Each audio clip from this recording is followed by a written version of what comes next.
पूज्य गुरुजन, शिक्षक, शिक्षिका व माझ्या विद्यार्थी मित्रांनो, ज्या ज्या महामानवांनी, महापुरुषांनी, महान स्त्रियांनी या मातीला, या महाराष्ट्राला, या देशाला घडविण्यासाठी आपल्या आयुष्याचे योगदान दिले, त्या सर्व महामानवांना विनम्र अभिवादन.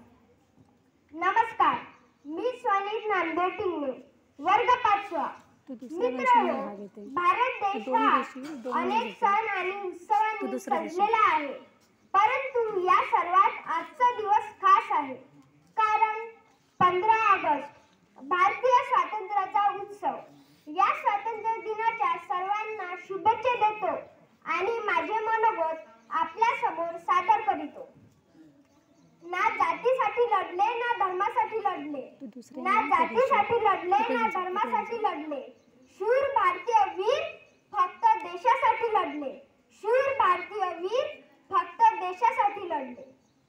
या वीर रसाने भरलेल्या भावनांनी स्वातंत्र्य संग्रामाची मशाल पेटवली आणि या विचाराने प्रेरित होऊन हजारो क्रांतिकारकांनी आपल्या प्राणाची आहुती दिली.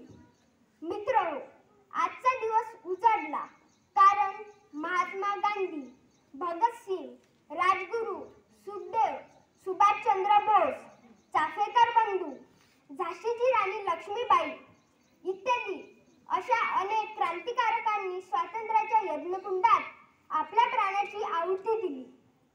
लोकमान्य टिळक, सावरकर, साने गुरुजी अशा कितीतरी नेत्यांनी आपल्या जीवनाची रांगोळी केली. लाखो ज्ञात, अज्ञात पुरुषांनी, स्त्रियांनी, बालकांनी तुरुंगवास भोगला. कधी इंग्रजांचा वाद झेलला, तर कधी छातीवर गोळीबार झेलला. म्हणून म्हणावेसे वाटते की माओ ने भी गोली खाई थी, बेटे लटके फंदे पर. माओ ने भी गोली खाई थी, बेटे लटके फंदे पर.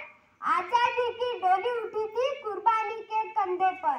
आजादी की डोली उठी थी कुर्बानी के कंधे पर. अशा या नेत्यांच्या, क्रांतिकारकांच्या बलिदानानंतर देशाला 15 ऑगस्ट 1947 ला मिळालेले स्वातंत्र्य टिकून आहे. ते भारतीय सैन्यामुळेच. आणि या मातीच्या वीर सुपुत्रांनाही स्मरणाचा, आठवणीचा आजचा दिवस आहे.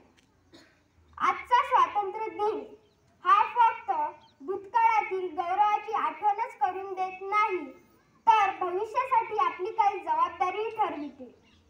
आज भारतातील डॉक्टर, इंजिनियर, कवी, लेखक भारतातच नव्हे तर संपूर्ण जगात आपले तेज पसरवत आहे. भारताच्या तिरंग्याची छाया भारतीय सीमापुरतीच नाही तर आंतरराष्ट्रीय व्यासपीठावरही तेजस्वीपणे फडकत आहे.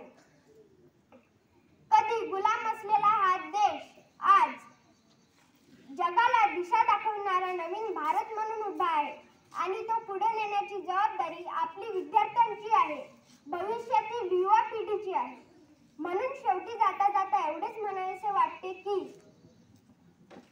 उत्सव तीन रंगांचा आभाळी आज सजला. उत्सव तीन रंगांचा आभाळी आज सजला.